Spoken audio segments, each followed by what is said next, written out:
देशाच्या राजकारणात भाजप विरोधी पक्षांची एकजुटीबाबत चर्चा सुरू असतानाच शरद पवार यांच्या राष्ट्रवादीच्या काँग्रेसमध्ये विलीनीकरणाच्या चर्चांना पुन्हा एकदा जोर आल्याचं पाहायला मिळतंय। त्यातच आता एक मोठी राजकीय माहिती समोर आल्यानं या चर्चांना अधिकच बळ मिळालंय। शरद पवार यांनी राष्ट्रवादीच्या विलीनीकरणाचा प्रस्ताव आधीच दिला होता असा दावा नाना पटोले यांनी केला आणि त्यानंतर आता काँग्रेसनं पवारांना विलीनीकरणाचा प्रस्ताव दिल्याचं कळतंय। या माहिती आणि दाव्यानंतर विलीनीकरणाच्या चर्चेनं पुन्हा एकदा जोर धरलाय।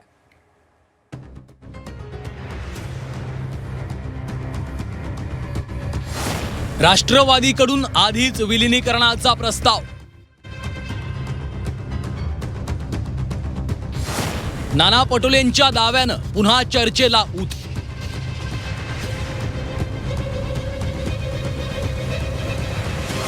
पवारांच्या राष्ट्रवादीनं दावा फेटाळला। भाजप वेट अँड वॉचच्या भूमिकेत। पवारांच्या राष्ट्रवादीच्या काँग्रेसमध्ये विलीनीकरणाच्या चर्चेनं सलग दुसऱ्या दिवशी महाराष्ट्राचं राजकारण तापवलं। काँग्रेस नेते नाना पटोले यांनी राष्ट्रवादीकडून विलीनीकरणाचा प्रस्ताव आधीच आल्याचं सांगत ही संविधान वाचवण्याची एकत्र येण्याची गरज व्यक्त केली। राष्ट्रवादीचं पवारसाहेबांचा प्रस्ताव ऑलरेडी त्यांनी पहिली दिलेला होता आणि काही कारणानं तो उशीर झालेला होता। मताचं विभाजन जे केलं होते मोठ्या प्रमाणात ते थांबवण्यासाठी आणि देश वाचवण्यासाठी आणि देशाचं संविधान वाचवण्यासाठी जे काही सेक्युलर विचाराचे पक्ष आहेत त्यांनी सगळ्यांनी एकत्रित यावं अशा पद्धतीची एक प्रक्रिया आता देशपातळीवर सुरू झालेली आहे आणि त्याचीच प्रक्रिया आहे की तृणमूल काँग्रेस असेल, पवारसाहेब असतील, हे सगळेजण आता काँग्रेसच्याच सोबत यायचा आणि विलीनीकरण करायचं असं एक मानसिकता आणि त्या पद्धतीचा भाव आता आपल्याला पाहायला मिळतो आहे।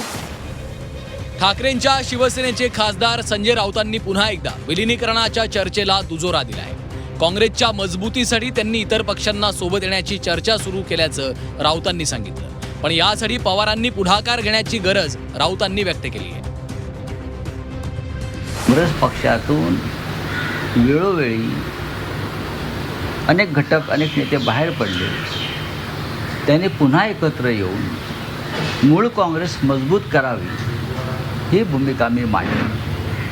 आता या संदर्भात कोणत्या घटकानं काय करायचं हा त्यांचा प्रश्न आहे, पण मला असं दिसतं की त्या संदर्भात राष्ट्रीय स्तरावर आता एक डिबेट सुरू झाली आहे, चर्चा सुरू झाली आहे आणि काही हालचाली सुरू झाल्या आहेत।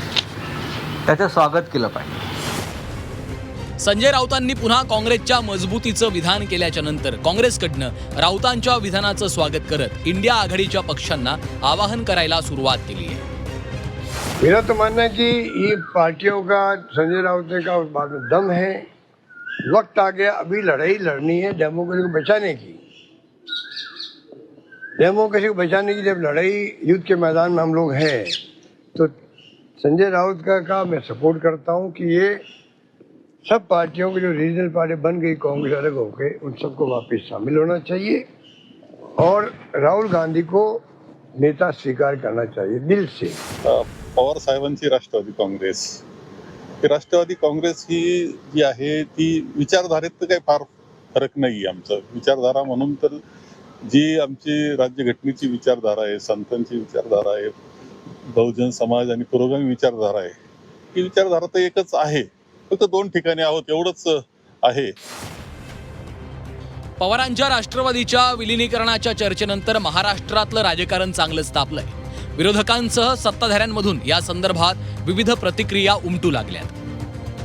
2 दिवस झाले सोनिया गांधींनी ममता बॅनर्जींना काँग्रेसमध्ये विलीन होण्याचा सल्ला दिला आणि ते उपाध्यक्ष, राष्ट्रीय अध्यक्ष त्यांना करणार अशी बातमी आम्ही वाटली आणि आमचे पवारसाहेबांचा पक्ष हाही काँग्रेसमध्ये विलीन करण्याबद्दल ही बातमी आम्ही वाचलेली आहे आणि मला वाटतं सुप्रियाताईंनी सुद्धा होकार त्याला दिलेला आहे। काँग्रेस ही बुडती नाव आहे।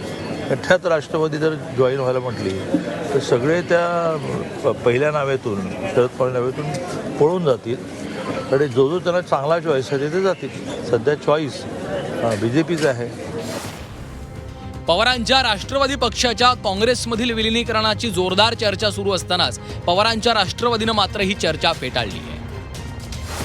अजिबात अशा प्रकारची कुठली चर्चा नाही. कालच वर्धापन दिन झालेला आहे आणि वर्धापन दिन झाल्यानंतर पक्षाची पुढची लढाई धोरणं वगैरे आम्ही सगळे ठरवलेली आहे. असं ठरवलेलं असताना अचानक कोणीतरी हा चर्चेचा विषय करतात, आश्चर्य वाटतं.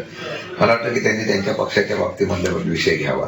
आमच्या पक्षाच्या बाबतीत अशी कुठल्याच प्रकारची चर्चा झालेली नाही विलिनीकरणाची. उलट परवाच्या दिवशी दिल्लीमध्ये झालेल्या महाविकास इंडिया आघाडीच्या बैठकीमध्ये आदरणीय सुप्रियाताई त्यामध्ये आमच्या पक्षाचं प्रतिनिधित्व म्हणून त्या ठिकाणी उपस्थित राहिला. संजय राऊत म्हणतात त्याप्रमाणे वस्तुस्थिती आहे की इंडिया आघाडीला एकत्रित करण्यासाठी पवारसाहेबांनी पुढाकार घ्यावा. तृणमूलच्या काँग्रेसमधील विलिनीकरणाच्या चर्चेपेक्षा जास्त चर्चा राष्ट्रवादीची होतीये. यावरून राज्याचं राजकारण तापलं असतानाच मुख्यमंत्री देवेंद्र फडणवीसांनी मात्र वेट अँड वॉचची भूमिका असल्याचं सांगितलंय. काँग्रेससोबत कुणी जाईल वाटत नाही आणि छोटे पक्ष काँग्रेसमध्ये विलीन झाले तर बरंच आहे असा चिमटा फडणवीसांनी काढला. राजकारणात हायपोथेटिकल बोलायचं नसतं, पण मी तुम्हाला सांगतो, कोणी पाय ठेवला तर त्याचा आम्हाला फायदा आहे, आम्हाला नुकसान नाही. याचं कारण आम्हाला अधिकची पॉलिटिकल स्पेस ही त्याच्यामुळे उपलब्ध होते. जेवढं विरोधी पक्षाचं कन्सॉलिडेशन होईल तेवढी अतिरिक्त राजकीय स्पेस ही भारतीय जनता पक्षाला प्राप्त होणार आहे. त्यामुळे आमचं याच्यावर कुठली आमची प्रतिक्रिया नाही. आम्ही फक्त बघतो, वेट अँड वॉच. राजकारण कधी काय होईल याचा नेम नाही, त्यामुळे भविष्यात काय होईल याचा अंदाज लावता येणार नाही. कालपर्यंत तृणमूलच्या काँग्रेस विलिनीकरणाच्या चर्चा जोरात असतानाच आता राष्ट्रवादीच्या चर्चेला जोर धरलाय. त्यामुळं आता ही चर्चा खरी होते की गोळाबेरजेच्या राजकारणात चर्चा फिसकटते, याकडे महाराष्ट्रासह देशाचं लक्ष लागलंय. ब्युरो रिपोर्ट, झी 24 तास.